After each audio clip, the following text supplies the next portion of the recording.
এইখানে যে বাহারি গাছগুলো রেখেছিলাম দেখো, এগুলো টবেও জল দিতে হবে না, দেখেছো? এই সাইড থেকে এই যে শেড তো ওপরে, কিন্তু ওই মুষলধারে বৃষ্টি হলে যখন ওই ছাঁটটা আসে না, বৃষ্টির ছাঁটটা, তখন ওই যে সাইডে থাকে তো গাছের টপগুলো, তখন বেশ সুন্দর মাটিগুলো ভিজে যায়।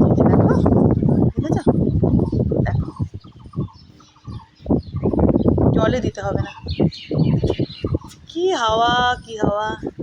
আর ওই দুখানা ওই যে পড়ে যায়, এই যে রেলিংয়ের উপর থাকে না, এই যে ছোটো দুটো, তো এটাকে নামিয়ে রেখেছি কালকে হ্যাঁ গতকাল না পরশু দিন, যে কদিন থেকে রাত্রে করে বৃষ্টি হচ্ছে, হাওয়া দিচ্ছে, তো আবার দুম দারাক্কা পড়ে যাবে, তো ওই জন্য ওখান থেকে রেলিংয়ের উপর থেকে নামিয়ে রেখেছি। এখানে থাকুক এখন আপাতত।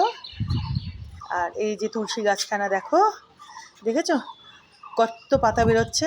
আর জেমবাবু এই তুলসীর পাতা খায় কচমচ করে। যখনই দেখে বেশ কোনোটা বড় হচ্ছে, ও সাইড থেকে কচমচ খুব ভালোবাসে এই তুলসী গাছে, কী বলে রাম তুলসী, এই রাম তুলসীর পাতা খেতে খুব ভালোবাসে, ও কচমচ করে খায়। আর এই যে দেখছো, এই নয়নতারা গাছটা, এটা কোনটা বলো তো? ওই যে রেলিংয়ের উপরে ছিল না কাপটা, যেটা থেকে মানে পড়ে যে কাপটা ভেঙে গেছিলো, ওই কাপের মধ্যে যে নয়নতারা গাছখানা ছিল, ওটা দেখো এখানে লাগিয়ে দিয়েছিলাম। তোমাদের বলেছিলাম না চলো এটা লাগিয়ে দিয়ে, এই গাছখানা ঠিকঠাক আছে। ফার্স্টে ভেবেছিলাম নেরোজেম বোধহয় ছিঁড়ে দিয়েছে, তারপর দেখলাম না, তো এই যে এইখানে লাগিয়ে দিয়েছিলাম। দেখো এখানে বড় হয়েছে অনেকটা, কদিন পরে দেখবে এটা তো ফুল ধরে গেছে না জেম? এই যে দেখো, আমি দেখাইনি তোমাদের, আজকে দেখিয়ে দিলাম।